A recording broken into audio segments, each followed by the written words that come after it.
नमस्कार, welcome to my YouTube channel doctor Sanjay Om. और आज हम फार्माकोकाइनेटिक सीरीज़ में एब्जॉर्प्शन ऑफ ड्रग के पार्ट 2 में उन फैक्टर्स को डिस्कस करेंगे जो कि ड्रग की एब्जॉर्प्शन पे इफेक्ट प्रोड्यूस कर रहे होते हैं, जिसमें हमारे पास 5 फैक्टर्स हैं। Number 1 is pH, blood flow, surface area, contact time and last is P glycoprotein. चलें स्टार्ट करते हैं। सबसे पहले हम इफ़ेक्ट देखते हैं, पीएच क्या इफ़ेक्ट प्रोड्यूस करता है अपने ड्रग की एब्जॉर्प्शन पे। आपके लिए एक बेसिक कॉन्सेप्ट आपके दिमाग में ये होना चाहिए कि हमारे पास 2 तरह की ड्रग्स होती हैं। एक ड्रग जो है वो वीक एसिड होती है and second one is weak basis. Drug हमारी बॉडी में एब्जॉर्ब उसी कंडीशन में होगी जब वो अनआयोनाइज फॉर्म में हो, मींस आयंस की फॉर्म में ना हो। अगर वो आयंस की फॉर्म में होगी तो ड्रग जो है हमारी सेल मेम्ब्रेन को या लिपिड बाइलेयर को जो है वो पेनिट्रेट नहीं कर पाएगी या पास उसे नहीं कर पाएगी। सबसे पहला पॉइंट क्या है कि ड्रग किस फॉर्म में होनी चाहिए? ड्रग अनआयोनाइज फॉर्म में होनी चाहिए। इसी के साथ साथ ड्रग जो है वो लिपोफिलिक भी होती है और हाइड्रोफोबिक भी होती है।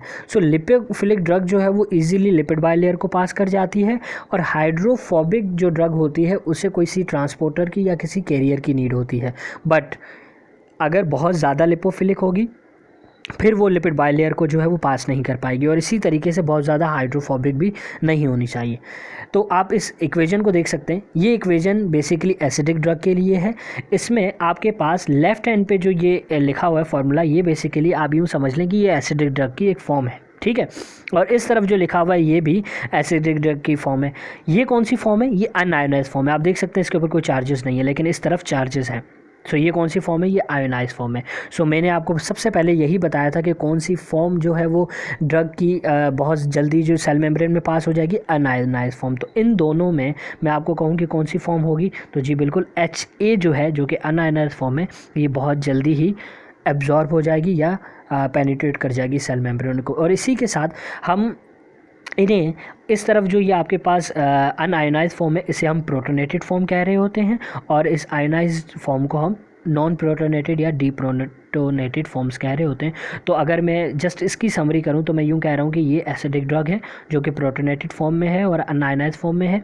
ये अपना प्रोटॉन रिलीज़ करेंगे, और जब प्रोटॉन रिलीज़ करेंगे तो ये चार्ज आयंस में कन्वर्ट हो जाएंगे।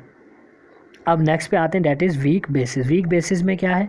वीक बेसिस आपके पास वही सेम कॉन्सेप्ट कि इस तरफ आपके पास थोड़ा सा अपोजिट है ये एसिडिक ड्रग के, कि आपके पास यहाँ पे पहले आयनाइज फॉर्म है और इस तरफ नॉन आयनाइज फॉर्म है, लेकिन ये प्रोटोनेटेड फॉर्म है same as compare to weak acid, और ये आपके पास नॉन प्रोटोनेटेड या डीप्रोटोनेटेड फॉर्म है।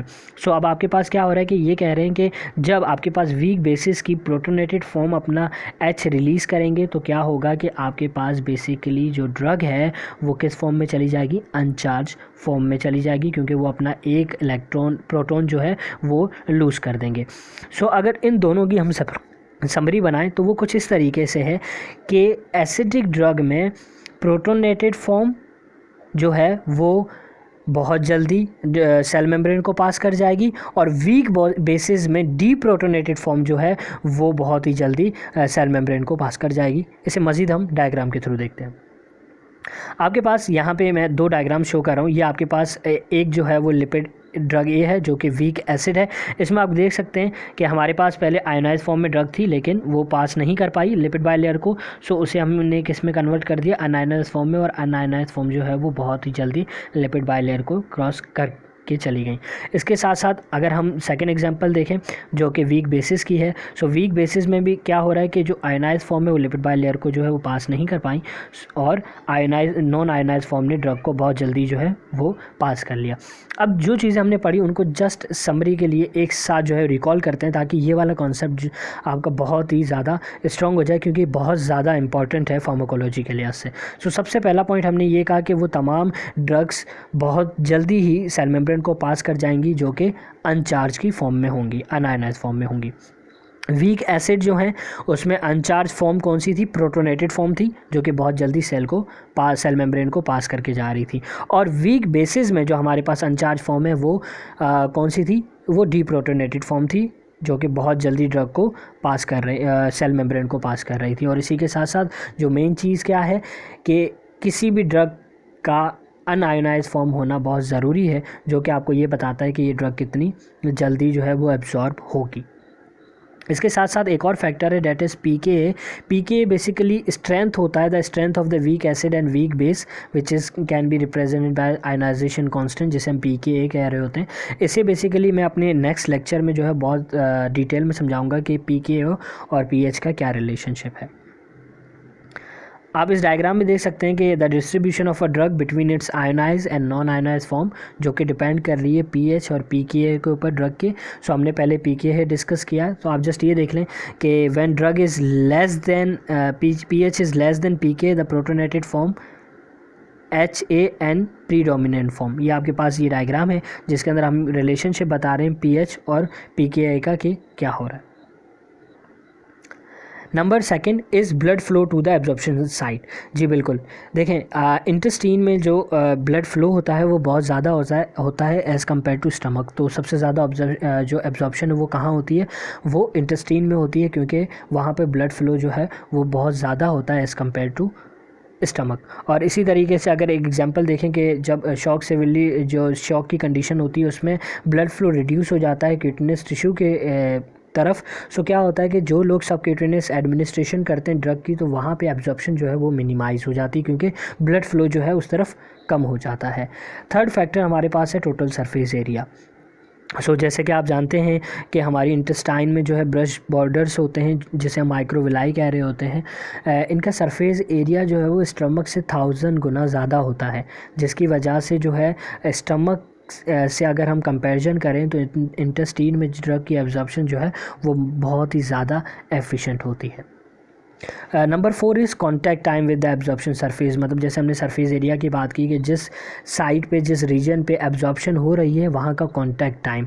अगर जो है कोई ड्रग है जो कि जीआई ट्रैक्ट से बहुत ज़्यादा ही रैपिडली मूव कर रही है इन केस ऑफ डायरिया, तो वो इतनी जल्दी एब्जॉर्ब नहीं, मतलब इतनी बेहतर तरीके से एब्जॉर्ब नहीं होगी। और इसी तरीके से अगर कोई ड्रग है जो कि बहुत ही स्लो जो है वहाँ से पास हो रही है, ठीक है, वो हो सकता है उसमें फूड ड्रग इंट्रैक्शन हो सकता है। जैसे कि आपने खाना खाया और खाना खाने के बाद उसी टाइम ड्रग ले ली, तो क्या होगा कि फूड का जो है ट्रांसिएंट टाइम है जिसमें वो इंटेस्टीन स्टमक से इंटेस्टीन की तरफ फूड आता है वो स्लो होगा, तो रेट ऑफ एब्जॉर्प्शन भी डिले करेगा, क्योंकि जो ड्रग हमारे इंटेस्टाइन तक पहुंचने में बहुत ज़्यादा टाइम लगा रही होगी।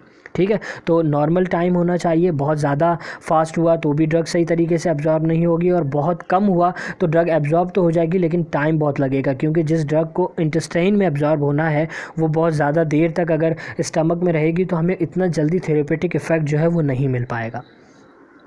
और इसी के साथ एक चीज़ ये है कि द प्रेशर ऑफ फूड, जो प्रेजेंस ऑफ फूड, जो फूड हमारे स्टमक में मौजूद होता है या बाकी डायल्यूएंट्स मौजूद होते हैं, जैसे हम जूसेस कह लें, गैस्ट्रिक जूसेस कह लें, या फिर यहाँ पे लिखा है कि स्लो गैस्ट्रिक एम्प्टाइंग, मतलब जो फूड है वो स्टमक से निकल कर कितनी देर में इंटेस्टीन में आता है, या हमारे पास जो है वो गैस्ट्रिक एम्प्टी टाइम होता है। तो ये भी बेसिकली जो है वो डिपेंड करते हैं ड्रग की एब्जॉर्प्शन पे, क्योंकि जितना फूड जो है वो डिले करेगा इंटेस्टीन तक पहुँचने में, तो उतनी डिले हो जाएगी रेट ऑफ एब्जॉर्प्शन में।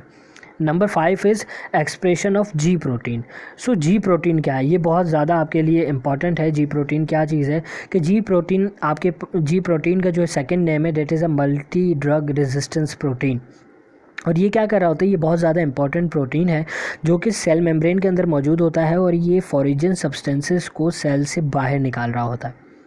तो यहाँ पर भी यही हो रहा है कि अगर पी ग्लाइकोप्रोटीन जो है वो बहुत ज़्यादा ही है, तो वो भी ड्रग की एब्जॉर्प्शन पे जो है वो बहुत ज़्यादा इफ़ेक्ट प्रोड्यूस कर रहा होगा। जैसे कि यहाँ लिखा हुआ है कि ट्रांसमेम्ब्रेन प्रोटीन होता है जो रिस्पॉन्सिबल होता है मॉलिक्यूल्स को ट्रांसफ़र करने में, इंक्लूडिंग ड्रग्स के, और ये हमारी बॉडी के डिफरेंट टिश्यूज़ में मौजूद होता है, जिसमें liver, kidney, placenta, intestine, brain की कैपिलरीज जो मौजूद होती हैं, जो कि ड्रग को या फिर ड्रग को जो है वो ट्रांसपोर्ट करती हैं बॉडी में डिफरेंट पार्ट्स की जगह।